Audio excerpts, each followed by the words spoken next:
오늘 공개된 성 회장 마지막 통화 내용에서도 알 수 있듯이 성 회장은 주요 정치인들 가감없이 평가했습니다. 기준은 바로 의리였는데요. 이 성 회장이 마지막 가족 만찬에서 동생들과 함께 나눴던 내용을 저희가 단독 취재했는데요. 이 가족 만찬에서 또 허심탄회하게 정치인들을 평가했습니다. 바로 의리남, 성완종 회장이 뽑은 의리남인데요. 한번 보시죠. 이번 일을 겪어보니 누가 의리 있고 없는지 알겠더라. 난 끈떨어지고 돈도 없는데 서청원, 최경환, 윤상현, 김태흠만 의리를 지키더라. 내가 도와준 것도 없는데 내 공과 억울함을 알아줬다.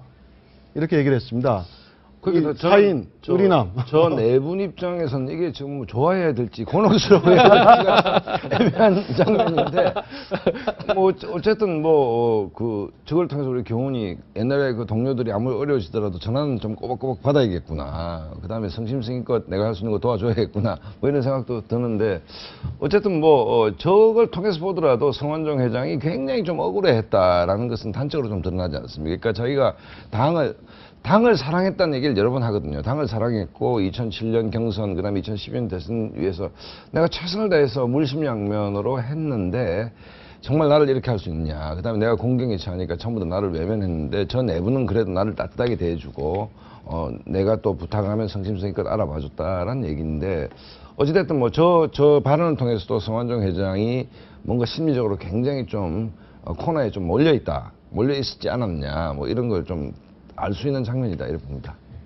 네, 지금 의리남이라고 뽑힌 사람들 4명은 성완종 회장이 뭔가 구명을 요청했을 때 일종의 행동을 조금은 취해준 사람이었습니다. 보시면 최경환 경제부총리 같은 경우에는 청와대 고위 관계자에게 신중 대응을 요청하는 말을 전했고, 김태흠 새누리당 의원 같은 경우에는 같은 충청권 출신이죠.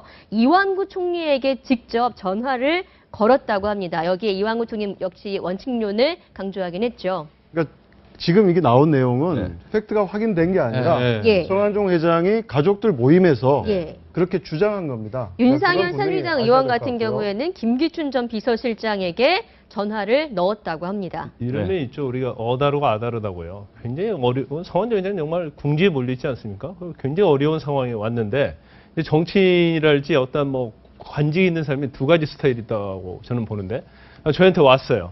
그리고 제가 이 사람이 굉장히 어려운 상태인데, 저는 이제 변호사고, 검찰총장하고 제가 동기예요.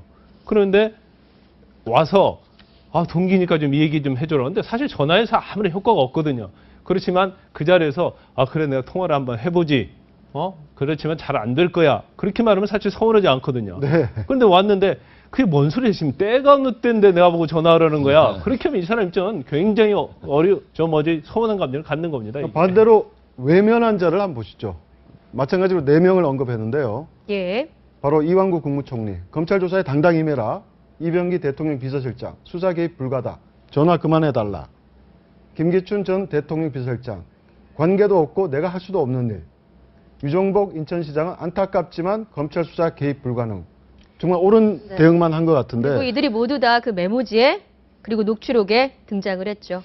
그러니까 저걸 보면 아까 김 변호사님 말씀 잘하셨는데, 혹시 인생이 좀 이렇게 그 영향력 있는 자리에 갔을 때 민원인을 어떻게 대해야 되느냐를 우리가 하나의 교과서적으로 좀 보여주는 것 같은데, 어쨌든 사실은 성완종 회장이 아까 저분들이 실제로 어리가 있고 어떤 분은 어리가 없고 이건 중요하지 않다는 생각이 듭니다. 어쨌든 성완종 회장이 그만큼 절박하게 뭔가 곤경에 몰려 있었고, 그 와중에 사실은 내가 할 수 있는 일이 없다는 저분들 얘기도 설득력이 있는 거 아닙니까? 지금 사실 맞는 이야기죠. 사실은. 그러니까 저기서 말하는 의리라는 게 저희가 의리라고 표현을 했지만 어떻게 보면 의리도 좋은 의미의 의리가 있고 좀 부정적인 의미의 의리가 있는데, 저 의리가 지킨 것이 맞는 건지. 조금 그 성완종 회장 사감이 많이 들어간 것 같아요.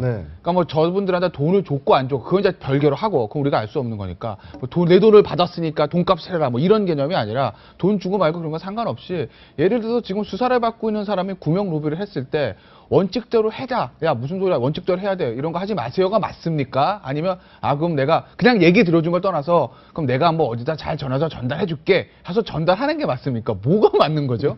그러니까 완전히 그 성완종 회장 어떻게 보면 주관적인 어떤 개념, 본인의 긍정이 그때 궁지에 물렀다는 건 이해는 하지만 어떻게 보면 어떻게 보면 또 성완종 시대가 회장의, 바뀐 예. 것에 대한 그렇죠. 네. 시대가 그러니까 바뀐 그게- 것을 제대로 파악을 그러니까 못한 저게 측면도 전문에 있는 것 같아요. 보면 우리가 이제 흔히 그 정치를 전쟁과 스포츠 한 중간쯤 어디 있다는 거거든요. 네. 그러면 예를 들어 성완종 회장이 이제 굉장히 혼신을 다해서 대선을 치렀다. 우리 박근혜 대통령 잘 되게 하기 위해서 정말 목숨을 걸 정도 이런 표현이 나옵니다. 그러니까 이제 어떻게 보면 그게 다 동지들인 것이죠. 전쟁을 같이 치른 전우일 수도 있는 것이고, 그런데 그 동지들한테 대한 서운함일 수도 있다. 같이 나도 이제 혼신을 다해서 이 전쟁을 승리로 이끌기 위해서 노력을 다 했는데 내가 어려워지다 보니까 어떤 분들은 도와주고 어떤 분들은 좀 차갑게 대했다 뭐 이런 얘기인데, 아까 그 앵커께서도 말씀하셨듯이 성완종 회장이 정신적인 균형 상태는 좀 아니었다. 너무 억울해하고 너무 이렇게 막 그 좀 이렇게 원망도 많고 뭐 이런 상태였던 것 같이 보이는데, 어쨌든 간에 뭐 어리를 지킨 네 분도 뭐 당연히 뭐 우리 서청원 뭐 의원 같으면 어리의 뭐 대명사 아닙니까? 근데 저분들도 뭐 저분 나름대로 했지만 그건 다른 네 분이 좀 억울할 것 같아. 원칙적으로 뭐 사실 네, 알겠습니다. 그런 생각이 듭니다.